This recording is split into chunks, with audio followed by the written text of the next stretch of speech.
음, 오늘 저는 이제 여러분들하고 복음을 위한 협력 선교라는 제목으로 말씀을 나누고 뒤에 제 시집살이를 좀 소개하겠습니다.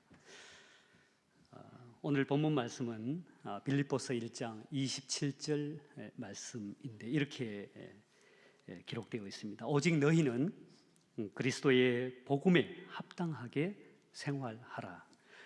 이는 내가 너희에게 가보나 떠나 있으나 너희가 한 마음으로 서서 한 뜻으로 복음의 신앙을 위하여 협력하는 것과 라고 기록되어 있습니다. 한국 교회의 현재 선교 상황을 좀 말씀드리자면 최근 2018년도 기독일보 1월 8일자 기사에 이런 내용이 기록되어 있습니다. 한국 세계 선교 협의회 KWMA에서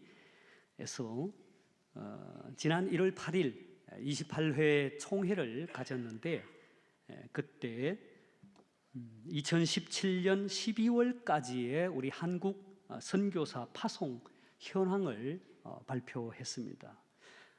금년도 그러니까 2018년도 지금 우리 한국 교회의 선교사 파송 수는 170개국에 27,436명이 선교 사역을 감당하고 있습니다. 이 숫자는요, 미국이 우리나라보다 더 많은 선교사를 지금까지 보내고 있지만 사실 미국의 그 인구 대비 또 그 경제력 대비하자면 한국 교회가 세계 선교를 주도하고 있고 가장 큰 영향력을 발휘하고 있다고 말할 수도 있겠습니다. 그런데 이제 그 KWMA에서 이 2017년 12월까지의 우리 한국 선교사 파송 현황을 발표를 하면서 그 뒤에 이제 덧붙인 평가 가운데 일부분이 제 마음에 크게 와닿았습니다. 그 KWMA는 한국 교회가 이 선교사 파송 수가 작년 대비해서 이제 231명이 더 늘었는데 과거에 비해서는 사실 이 숫자가 적다라는 것입니다. 그러면서 이제 한 말은 우리가 그 숫자 파송 선교사의 숫자에 너무 민감해서는 안 되고 이제야말로 한국 교회가 이 선교의 질적인 성장을 이루어야 된다라고 얘기를 했습니다. 그것이 바로 오늘 이 시대에 우리 한국 교회 선교의 과제라는 것이죠. 저는 이것을 이제 곰곰이 생각하면서 그렇다면 한국 교회의 선교의 과제가 과연 질적인 성장이라고 했는데 이게 뭘까? 그런 생각을 하면서 여러 가지 요소를 얘기할 수 있지만 그 가운데 저는 앞으로 한국 선교는 바로 이 협력 선교에 더 힘을 쏟아야 된다라는 생각을 하게 되었습니다. 장로회 신학대학교의 선교학과 한국일 교수님께서는 한국 교회의 선교의 문제점을 여러 가지를 지적하셨는데 그 가운데 제가 좀 몇 가지를 소개하겠습니다. 이 한국 교회의 문제점을 제가 준비를 하면서 우리 시집 식구들이 왔는데 이 얼굴에 자기 집 얼굴에 침 뱉는 것 같아서 그런데 이런 모습을 또 나누어야 우리 선교지의 교회가 앞으로 선교를 한다고 할 때 큰 도움이 되겠다라는 생각도 하게 되었습니다. 선교에 대한 열정은 있으나 선교에 대한 신학적 이해가 부족하다. 선교 현지를 폭넓게 이해하려는 노력이 부족하다. 선교 현장을 상식적 차원을 넘어서 전문적이고 또 학문적으로 연구하려는 노력이 약하다. 한국적인 경험과 교회 형태를 이렇게 이식시키려고 하는 그런 문제점이 있다. 또 현지 문화 이해가 부족하다. 언어가 부족하다. 언어 공부에 집중하기보다 사역에 너무 빨리 뛰어드는 그런 것이 문제가 된다라는 것이죠. 사역을 문서로 잘 이렇게 정리하여 남기지 않기 때문에 후임 교사들이 백지 상태에서 해도 또 전임자들의 실수를 계속해서 반복한다는 것이죠. 그리고 8번째로는 이제 체계적인 선교 전략이 부재하다. 그리고 동료 선교 사회의 관계에 있어서 불화로 인해서 많은 문제점들을 야기하고 있다. 마지막에 이제 협력보다는 개인 중심의 활동을 하고 있다라는 것입니다. 그래서 한국일 교수님께서는 이 한국 교회의 선교의 문제점을 열거하면서 그 중에 이 협력보다는 개인 중심의 활동을 하고 있다고 이렇게 지적을 하고 있습니다. 같은 학교의 장신대의 선교학과 김영동 교수님께서는 이 한국 교회가 협력 선교를 하지 못하는 그 이유에 대해서 이렇게 짧게 평가하고 있습니다. 자기 중심적이고 또 개교회 중심적이고 또 독선적인 선교를 하고 있다라고 지적하고 있습니다. 한국 교회의 선교와 협력이 잘 이루어지지 않는 또 다른 이유들이 있는데, 이것은 제가 이제 예전에 장신대 선교와 교회라고 하는 그 잡지에 제가 투고했던 글 중에 일부분인데, 한국인 특유의 강한 기질 때문이기도 하고, 또 이 협력이 잘 이루어진 어떤 그 모델을 보지 못한 원인도 있다고 말할 수 있겠습니다. 여기에 더해서 이제 선교지 상황이 자유롭게 이렇게 드러내지 못하다 보니까, 예를 들어서 중국 같은 또 사회주의 국가 같은 이런 곳에서 사역하는 분들이 숨어서 또 참 어렵게 이렇게 사역을 하다 보니까 이 협력 선교하는 것이 드러나야 되니까 잘 안 되는 그런 경우도 있습니다. 자, 그렇다면 우리가 이제 어떻게 이 문제를 해결할 수 있겠습니까? 이러한 한국 교회의 선교의 문제점에 대해서 서정훈 장로의 신학교회의 명예총장께서는 이렇게 말씀하셨습니다. 우리의 선교가 그리스도께로 돌아가야 한다. Back to Christ. 그 구체적인 방안으로 그리스도의 성육신적인 삶을 살아야 한다. 그리스도의 성육신적인 삶은 바로 함께하는 선교가 되어야 한다. 여기에는 교회와 교회 사이에, 선교회와 선교회 간에, 교회와 선교회 그리고 선교사가 협력하는 선교가 되어야 할 뿐 아니라, 특별히 간과하지 말아야 할 것은 선교지의 교회와 선교지의 사람들을 단순히 선교의 대상으로 여기는 것이 아니라 그들을 파트너십, 동력자로 여길 수 있어야 한다. 왜냐하면 과거 서양 선교사가 범한 그 과오는 그들이 현지인에게 외인으로, 바깥 사람으로 여전히 보였다는 것이죠. 그들이 가졌던 인종적, 문화적, 종교적 그 우월감, 그것이 너무 컸기 때문에 이 협력 선교가 제대로 되지 않았다라고 말하고 있습니다. 오늘 우리가 읽은 이 본문의 말씀, 사도 바울은 빌립보 성도들에게 이렇게 권면합니다.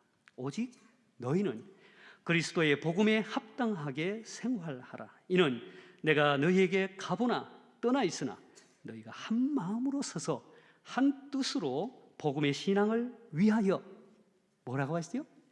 협력하라 그랬습니다. 그리스도의 복음에 합당한 생활이 바로 복음을 위한, 복음의 신앙을 위한 협력이라는 것입니다. 이 협력이라는 단어의 협자, 중국 글자로 협자는 이렇게 열십자를 쓰고 오른쪽 편에 이제 힘력자가 3개가 있습니다. 이것은 글자 정자체죠. 판티즈라고 하는데 중국에서 지금 쓰는 글자로 협자는 이런 의미를 나타내지 못하고 있습니다. 그냥 십자에다가 이렇게 힘력해서 점 2개 이렇게 찍는. 근데 이제 정자는 아주 그 조합이 정말 의미 있게 이렇게 되어 있습니다. 그런데 이 협이라는 서로 힘을 모으는 것 아닙니까? 근데 이 협이라고 하는 것이 성경에는 아주 많은 예들을 찾아볼 수가 있습니다. 그 가운데 이제 삼위일체 하나님께서는 이 협력의 아름다운 본을 보여주셨습니다. 오늘 아침 우리 담임 목사님께서 설교하실 때에도 성부, 성자, 성령 하나님의 그 협력하시는 모습을 이렇게 말씀해 주셨는데, 창세기 1장 26절에 보면 이렇게 기록하고 있습니다. 하나님이 가라사대 우리의 형상을 따라 우리의 모양대로 우리가 사람을 만들고 그로 바다의 고기와 공중의 새와 육축과 온 땅과 땅에 기는 모든 것을 다스리게 하자. 그러니까 하나님의 이 창조 사역 자체가 성부, 성자, 성령 삼위일체 하나님의 이 협력, 그 아름다운 그 협력을 통해서 이루어진 것을 볼 수 있습니다. 출애굽기 17장에 보면 이스라엘과 아말렉이 이제 전쟁을 할 때, 여호수아 장군이 앞서서 이제 아말렉과 전쟁을 할 때 모세와 아론과 훌이 손을 들고 기도를 하는 그런 내용이 기록되어 있죠. 손이 내려올 때 아말렉이 물러가고 손이 올라질 때 아말렉을 물리치는, 그야말로 여기에 모세와 아론과 훌. 그래서 제가 이 협자라는 것이 이 왜 3개, 4개의 협력자 4개를 쓸 수도 있는데 참 너무 놀라워요. 그런 아름다운 협력의 모습을 볼 수 있습니다. 이뿐만 아니라 하나님의 이 재창조 사역, 다시 말해서 인간이 범죄하여 타락하게 되었을 때 인간을 구원하시기 위한 이 구속 사역 역시도 이 삼위일체 하나님의 그 협력 사역이라고 볼 수 있습니다. 그 좋은 예가 예수님의 이 세례 받으신 사건 속에 잘 나타나고 있습니다. 마태복음 3장 16, 17절에 보면 예수께서 세례를 받으시고 곧 물에 올라오실 때 하늘이 열리고 하나님의 성령이, 예수님, 성령 하나님, 그리고 그 성령이 비둘기같이 내려 자기 위에 임하심을 보시더니 하늘로서 소리가 있어 말씀하시되 이는 내 사랑하는 아들이요 내 기뻐하는 자라. 성부 하나님의 모습을 볼 수 있죠. 그리고 또 사도 바울이 기록한 이 서신서, 이 신약 성경 여러 곳에 보면 이 사도 바울이 혼자 독단적으로 선교를 하지 않고 늘 동역자들과 함께 선교를 했던 모습을 볼 수 있습니다. 그러면서 빌립보 성도들에게, 그리고 오늘 우리에게도 동일하게 복음의 신앙을 위해서 협력하라 이렇게 권면하고 있습니다. 하나님의 지음을 받은 우리 인간 역시 협력하며 살아야 할 존재입니다. 특별히 하나님의 백성인 교회는 복음을 위하여 협력하여야 합니다. 복음을 위한 선교 사역을 위해서도 예외가 아닌 것입니다. 따라서 복음을 위한 21세기 오늘 이 시대의 선교 사역은 협력 선교 사역이 될 수 있도록 힘써야 합니다. 복음을 위한 협력 선교를 위해서 교역자 선교사와 일반 평신도 간의 협력이 이루어지고, 교회와 선교 단체 간의 협력이 이루어지고, 교단과 교단 간의 협력이 이루어지고, 선교지의 교회와 선교사를 보낸 교회와의 협력이 이루어져야 합니다. 왜냐하면 우리의 공동의 목표는 다름 아닌 주님의 명령을 받들어 땅 끝까지 이르러 증인이 되는 것이고 하나님의 나라를 건설하는 것이기 때문입니다. 이러한 면에서 오늘 우리 교회는 복음이 아닌 다른 어떤 정치적인 이념적인 그런 이슈를 위해서는 협력을 경계합니다. 그러나 하나님의 백성인 교회의 협력이나 교회의 협력 선교는 사도 바울이 오늘 본문에서 권면하는 바와 같이 복음의 신앙을 위한 협력, 그러한 협력이 이루어져야 합니다. 협자의 한자어가 십자가를 앞에 두고 협력 세 개가 조합되어 있듯이 복음을 위한 십자가를 앞세운 그러한 협력이 이루어져야 합니다.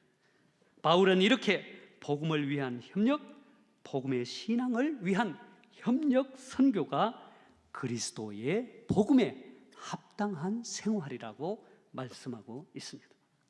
특별히 오늘 이 시대는 과거 19세기나 20세기의 그러한 선교와 같지 않습니다.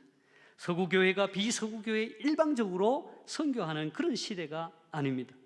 지금은 범세계적인 그런 교회의 시대를 맞고 있습니다.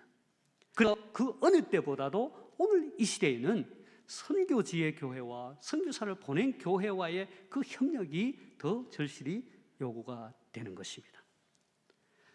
저는 그러한 협력의 아름다운 그런 모델을 만들어가고 싶습니다. 그러한 모델을 우리 상당교회가 만들어갔으면 좋겠습니다. 짧은 기간이었지만 제가 태국에 있으면서 그것을 위해서 열심히 살았습니다. 그래서 현지의 그 사팔르안 교회를 좀 소개하고 싶습니다. 태국은 전체 인구는 약 7천만 명 됩니다. 6,800만 명이 좀 더 되는데 우리 한반도의 5배가 넘는 큰 나라죠. 그러나 이 큰 나라 또 이 많은 인구를 가진 태국의 기독교는 아직도 1%가 되지 않는 참으로 약한 나라입니다. 그러니까 60만 정도밖에 안 되는 거예요. 그런데 기독교 역사는 약 190년이나 되는 긴 역사를 갖고 있습니다.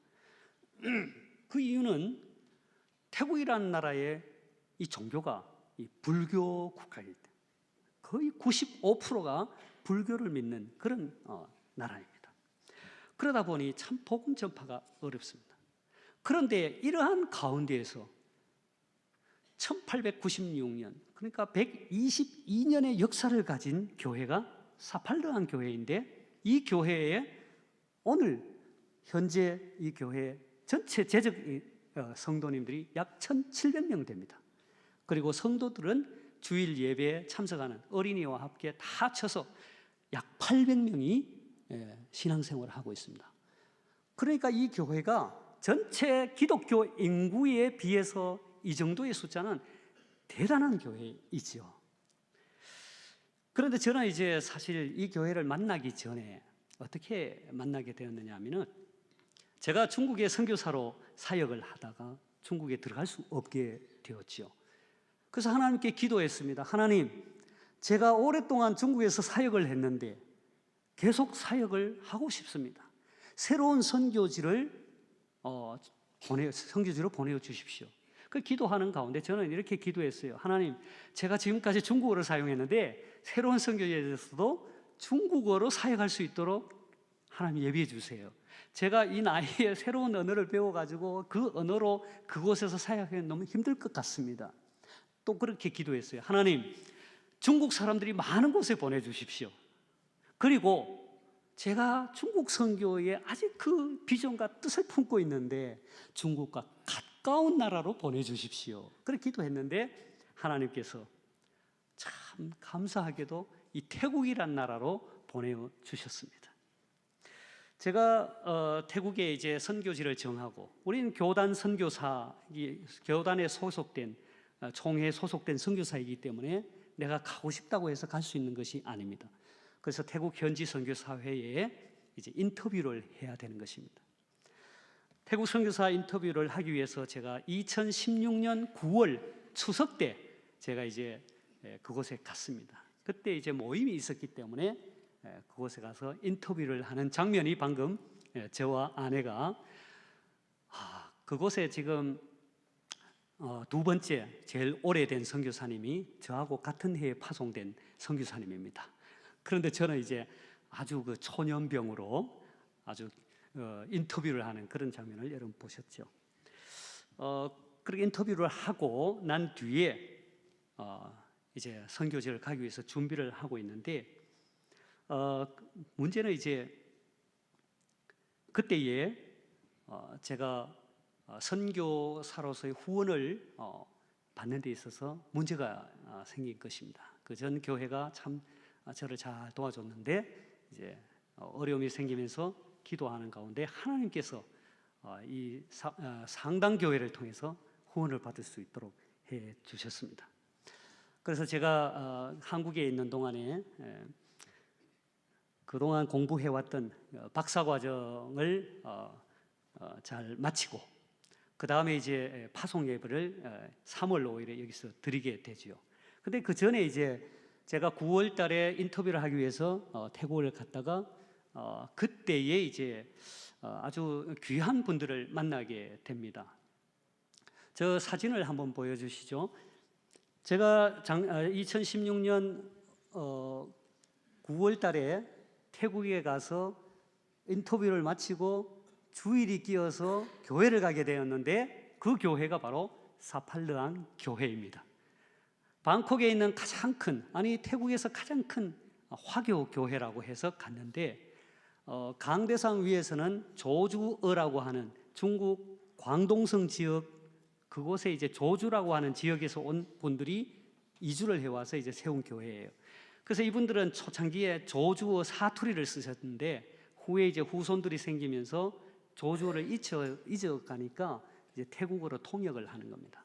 그리고 밑에서는 이제 영어와 만다린 그 표준어 중국어를 통역을 해주는 거예요.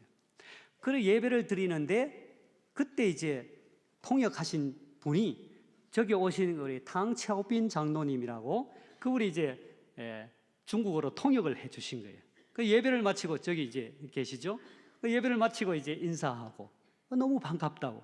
그래서 교회를 다 이제 투어 소개를 해주셨어요. 그리고 오후에 한 3, 4년 제가 간 그 해에 3, 4년 전부터 이 사팔르앙 교회를 앞으로 중국어로 표준어 중국어로 예배를 드리고 그 사역을 할 목회자를 찾고 있었던 거예요. 근데 예배는 드려지지 않고 이제 그 속으로 모임이 있었습니다. 중국에서 온 분들이 중심이 되어서. 그래서 저를 이제 안내해서 그곳에 갔습니다. 갔는데 마침 그때 이 말씀을 나눌 분이 사정이 있어 못 오시게 된 거예요. 그래서 저에게 즉석으로 말씀을 좀 전해달라고 해서 좋은 기회라고 해서 제가 말씀을 나누었습니다. 그거 마치고 났더니 그때 모인 분들이 다들 이구동성으로 목사님 우리가 몇 년 전부터 기도를 해왔는데 꼭 우리 교회에 오세요 하는 거예요. 예. 그 현장이 아까 사진에 나온 그 마치고 나서 이제 일부 사람들하고 사진 찍은 저 사진입니다. 그리고 나서 저는 이제 선교사, 교단 선교사로 오기 때문에 교회에 어떤 매여서 사역을 할 수 없습니다. 나중에 제가 기도하겠고 다음에 연락드리겠습니다 하고 이제 돌아왔습니다. 그런데 그때 이제 그 우리 카톡처럼 그곳에도 이제 라인이라는 게 있습니다. 그래서 이렇게 하면서 저를 가입을 시켜서 제가 비록 한국으로 돌아왔지만 계속 이제 그쪽에 소식을 듣는 거예요. 그리고 이제 12월 달 되어서 새해를 앞두고 목사님 한번 오셔야 되겠다고. 새해를 앞두고 우리가 앞으로 어떻게 해야 될지 의논을 하죠. 그래서 이제 초청을 해서 제가 다시 갔습니다. 그 사진이 이제 뒤에 있습니다. 저기에 이제 사진에 보면 오늘 여기에 오신 19분 중에 지금 둘, 넷, 네 분이 계십니다. 그래서 선교부장 장로님, 그 다음에 재정부장 장로님, 그 중간에 이제 목사님, 그리고 또 장로님, 그 주시 회장님, 예. 그리고 우리 선교사 회에 또 선배 선교사님이 저를 이제 추천하면서 같이 회의를 한 겁니다. 그때 이제 처음 서로가 잘 모르니까 한 3년 이렇게 했으면 좋겠다 하고 우리 교회의 중국어 예배 사역을 좀 도와주십시오. 이렇게 된 겁니다. 그렇게 해서 이제 만남이 이루어졌고요. 그 뒤에 이제 저는 바로 들어갈 수 없고 학위 과정을 마치고 이제 파송 예배를 또 교회가 있어야 되고 또 예배를 드려야 되니까 그때 이제 제가 장신대에서 2월 달에 선교학 박사 학위를 은혜 가운데 정말 잘 마치게 되었고요. 그리고 나서 이제 3월 5일 이곳에서 제가 파송식을 하고 또 여러분들께서 교회가 파송을 해줘서 제가 선교지로 가게 된 것입니다. 그러니까 딱 1년 전입니다. 아주 너무 참 흐뭇하고 감격스러운, 오늘 후원회에서 저를 또 이렇게 초청해서 위로회를 가졌는데, 그때 불렀던 주님 다시 오실 때까지 그 찬송을 하는데 1년 전이 생각나서 얼마나 참 감격스러운지 눈물이 많이 나더라고요. 참 너무 우리 상당교회 성도님이 정이 많으시고 사랑이 많으시고 부족한 선교사를 위해서 참 정성껏 섬겨 주는 게 너무 감사합니다. 그렇게 해서 이제 3월 5일에 제가 이제 들어갔지요. 들어가서 지금까지 이제 살아왔습니다. 사진을 하나 더 넘겨주세요. 제가 태국에 있으면서 앞으로 극복해야 될 여러 가지 문제들이 있지만 그 가운데 이 4가지가 제가 참 극복해야 될 문제인 것 같아요. 이 태국이란 나라는요, 사시사철이 아니죠. 1년 내내 그냥 여름이에요, 여름. 물론 태국 분들은 겨울이 있다고 그래요. 11월부터 2월까지가 겨울이라고 그래요. 근데 아침 저녁은 좀 시원하다가 낮 되면 여름이에요. 근데 제가 간 때가 언제냐면 3월이잖아요. 3월부터 6월까지가 가장 더운 여름이에요. 여름 중에 여름. 그래서 3월에 갔으니까 저는 더워서 반바지를 입었는데, 제가 이 다리 밑이 좀 이 냉기가 있어 그런지 못 입겠더라고요. 그 내복을 입어요. 저는 이제 더워도. 그런데 이제 잠을 자면 평균, 아직까지도 이게 극복해야 될 문제인데, 한 서너 번을 깹니다. 왜냐하면 더우니까 막 꿉꿉하잖아요. 그리고 이제 에어컨을 틀어야 돼요. 에어컨을 틀면 잠시 이제 시원하죠. 근데 저는 또 조금 지나면 추워서 못 견뎌요. 그것도 그걸 끄기 위해서 또 깨요. 그걸 이제 반복적으로 하는 거예요. 그래서 제가 이 참 더위라는 것은 새로운 선교지에서 극복해야 될 참 큰 문제다. 그런데 이제 적응이 좀 되어 갑니다. 적응이 좀 되어 가고, 나도 이제 태국 사람이 되어 가는구나. 그런데 그 중에 또 하나가 있어요. 이 새우라는 것이, 제가 이 새우를 참 잘 먹거든요. 원래 새우를 좋아했어요. 껍질까지 다 먹는데 한 10년 전 저 중국에서 사역하다가 어떻게 잘못 먹었는지 새우를 먹으면 알레르기가 생기는 거예요. 못 먹어요. 그런데 태국 음식은, 맛있는 음식은 다 새우가 들어가 있어요. 그래서 저는 새우를 못 먹어요. 그래서 새우가 아주 대하 큰 것이 나오잖아요. 저는 그게 그림의 떡입니다. 예. 또 하나는 이제 이 모기인데, 이 모기가, 그 태국 사람들이 한류 그래서 한국을 좋아하거든요. 이 모기까지 한국 음식을 좋아해요. 그래서 저희가 이제 교회 사무실에 우리 전도사님들, 목사님들 이제 이렇게 일하다 보면 그 모기가 그 여럿 있는 태국 분들에게는 물지를 않아요. 꼭 저에게 와가지고 여기저기를 무는 거예요. 이거 진짜 이 모기를 극복해야 합니다. 또 하나는 이제 언어지요, 언어. 태국어. 태국어가 참 어려워요. 이 말하기는 좀 쉬운데 이 글씨 쓰는 게 참 어렵습니다. 우리 자음 모음 해서 많아야 20몇 개입니까? 그런데 태국은 77개예요. 이 글씨를 배우기 위해서는 정말 노력을 해야 돼요. 근데 저는 이제 중국어를 하니까, 중국 사역을 하니까 전 문제는 없어요. 그렇지만 제가 태국 선교사로서 태국어를 배워야 하잖아요. 그런데 이제 태국어를 배우기 위해서 갑니다. 우리 아이들이 아침 일찍 가지만 학교를, 저는 그 아이들보다 더 일찍 집을 나섭니다. 가방을 짊어지고 매일 월요일부터 금요일까지. 그리고 오전 내내 학원에서 공부하고 오후에는 교회로 갑니다. 너무 감사한 것이, 제가 교실에서만 언어를 배운다면 이게 발전이 없잖아요. 근데 마치고 교회를 가면 다 선생님들이에요. 그래서 배운 것을 이렇게 실습할 수 있는 거예요. 그래서 많은 분들이 자화자찬이 아니고 그래도 언어를 이 짧은 기간에, 제가 6개월 배웠거든요. 기간은 10개월 되지만, 근데 6개월 동안에 쓰고, 그 1단계에서 6단계까지 제가 1단계 배울 때 12명이 같이 공부했습니다. 2단계 올라가니까 5명만 남았습니다. 3단계 갔을 땐 3명만 남았습니다. 4단계, 5단계까지 2명이 하다가 6단계는 저 혼자 수료했습니다. 할렐루야. 선교지 언어는 정말 중요합니다. 제가 사팔로한 교회에서 사역을 할 수 있었던 것도 중국어가 가능하니까. 근데 저는 그것으로 만족하지 않아요. 저는 앞으로 이 태국, 이 사팔로한 교회, 이 태국어를 쓰는 또 이 나라에서 언어를 더 열심히 해서 앞으로 사역을 또 사역의 지경을 넓혀가는 그런 마음을 갖고 있습니다. 자, 그러면 이 사팔로한 교회와의 이 만남, 그 뒤에 사진을 한번 보여주시죠. 그렇게 해서 이제 제가 들어가서 지금까지 언어와 여러 가지 것들을 극복하면서 이제 사역도 하고 있는데, 참 감사한 것은 제가 3월 7일에 들어가서 3월 12일 주일에 교회 전체에 이제 인사를 하고, 그리고 3월 26일에 중국어 예배를, 창립 예배를 드린 거예요. 그리고 지금까지 매주일 제가 이제 중국어로 설교하면서 예배를 드리는데, 여러분, 저는 이제 소속이 우리 총회 세계선교부 소속 선교사입니다. PCK 선교사. 제가 사팔로한 교회 부목사가 아니고, 저는 이제 중국어 담당 목사로서 사역을 하죠. 이 교회의 필요를 위해서. 여러분 오해 마십시오. 저는 거기서 월급 안 받습니다. 근데 참 감사하게도 그래도 교통비라고 이렇게 좀 줍니다. 선교사로서 교통비를 받으니 얼마나 감사해요. 제가 지난날 중국에서 선교 사역할 때는 모든 것을 그냥 이렇게 부었는데, 이곳에 오니까 교통비라고 이렇게 한 20만 원 이렇게 줍니다. 저는 너무 참 감사하죠.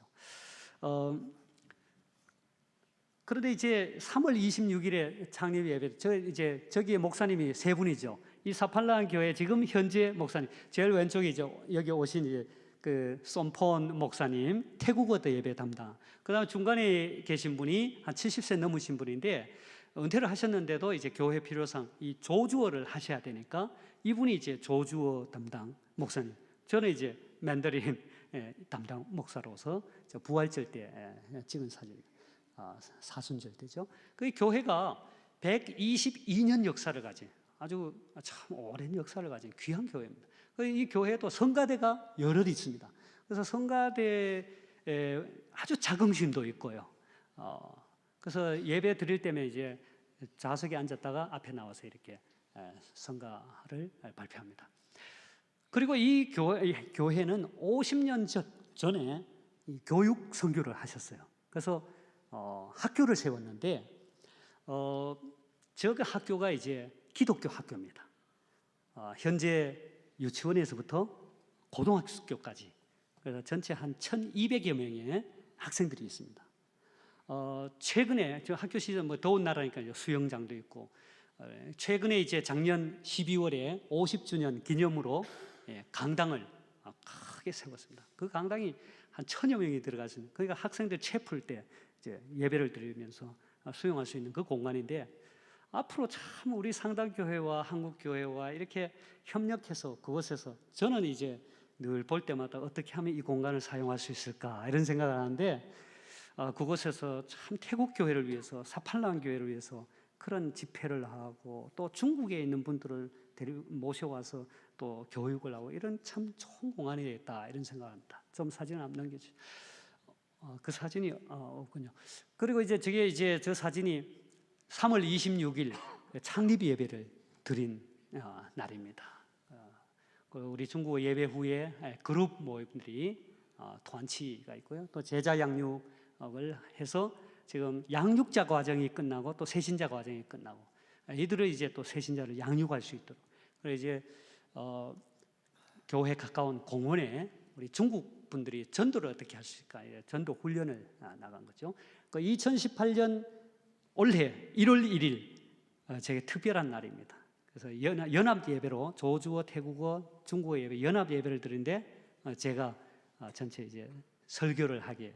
그래서 제가 중국어로 설교하고 저분이 태국어로 통역하는 그런 모습입니다. 그리고 참 감사한 것은 저희가 이제 중국어 예배가 12시에 부속 건물에서 드리다가 이제 올해부터는 본당에서 오후 1시에 이제 드리게 됩니다. 그래서 이제 중국어 예배 장면입니다. 성가대 특별 시간에 초청해서 성가대가 찬양을 하는 그런 시간입니다. 이번에 이제 사팔르항 교회 리더십 아주 귀한 분들이 이곳에 오셨습니다. 저는 이 만남이 그 어떤 노래의 가사처럼 우연이 아니다. 예, 우리의 만남이 결코 우연이 아니라고 저는 생각합니다. 앞으로 참 우리 사팔르항 교회와 선교지의 교회와 선교사를 보낸 교회가 어떻게 이 협력 사역을 잘 해갈 수 있을까? 태국 교회는요 이런 비전이 있습니다. 2020년에 기독교인 100만 명을 목표로 두고 있습니다. 그리고 각 촌락에 교회를 세우는 프로젝트를 갖고 있어요. 그리고 또 우리 사팔르항 교회는 2020년까지 예배 출석 인원을 1200명으로 끌어올리는 비전을 가지고 있어요. 이분들이 여기 오신 것도 그러한 비전으로 오신 거예요. 어떻게 하면 제자 훈련을 하고 배우기 위해서 왔고요. 그리고 저희 중국어 예배는 이제 갓 시작을 했어요. 평균 한 40-50명 모입니다. 그래서 금년 상반기까지 예배 출석 인원 100명을 목표하고 있습니다. 기도해 주십시오. 그리고 이 사팔르항 교회는요 국내 선교, 그러니까 전국 지역에 11개 개척교회를 하고 있습니다. 20년 전부터. 그래서 그 교회를 개척해서 자립을 하면 이제 독립을 하는데 자립하기 전까지 계속 도와줍니다. 앞으로 이제 교회를 더욱더 개척해 나가는 이 일, 여러분들이 함께 참여할 수 있습니다. 그리고 해외 선교도 4곳에 한국과 대만과 싱가포르와 라오스에 한국의 동수원에 태국 노무자들이 많지 않습니까? 그분들을 위해서 사역자를 보내가지고 거기서 태국 교회를 하고 있습니다. 이러한 국내와 해외 선교를 하고 있고요. 저는 이런 비전이 있습니다. 앞으로 이 태국이란 나라가 참 자유로워요. 그래서 중국에 사역할 때처럼 늘 제약받고 불안해하고 그러지 않아도 돼요. 이곳에서 중국의 사역자들을, 제가 중국 목회를 하다 보니까 중국의 사역자들이 많이 오는 거예요. 그분들의 필요가 우리를 도와달라, 우리를 좀 가르쳐달라. 제가 이 소식을 들을 때 막 가슴이 뜨거워지는 거예요. 그래서 지금 홍콩과 마카오에 목회자 아카데미 하듯이 앞으로 협력해서 상당교회와 함께 사팔르항 교회가 이 중국 사역을, 더 나아가서 인도 차이나 반도의 이 선교를 감당하는 그러한 교회가 되었으면 좋겠다. 더 나아가서 태국에 있으니까 앞으로 태국 교회를 살리고 태국 교회 목회자들을 세워주는 그런 아카데미가 이루어지면 좋겠다. 그런 비전을 가지고 있습니다.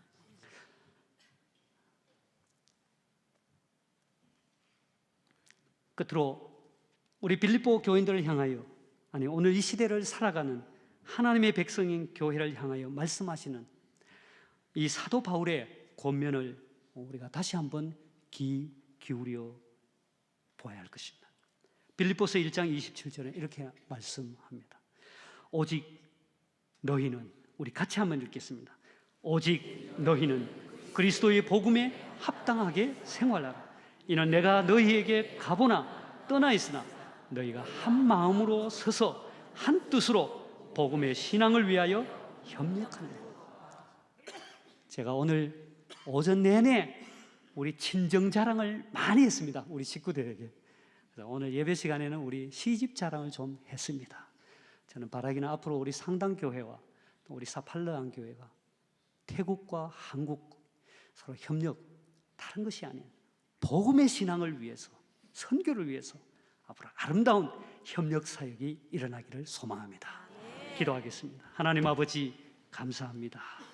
부족한 종을 작년에 태국 선교사로 보내주시고 보내실 뿐만 아니라 온 성도들이 기도와 사랑과 물질로 후원해 주시고 아껴 주시고 사랑을 보내주신 것 감사합니다. 하나님 아버지, 특별히 감사한 것은 선교지에 우리 사팔르항 교회가 만나게 하시고 이 귀한 교회와 함께 복음의 신앙을 위해서 협력할 수 있도록 인도해 주시니 감사합니다. 하나님, 이곳에 방문하신 우리 9분의 귀한 우리 동역자들 하나님 축복하여 주시옵소서.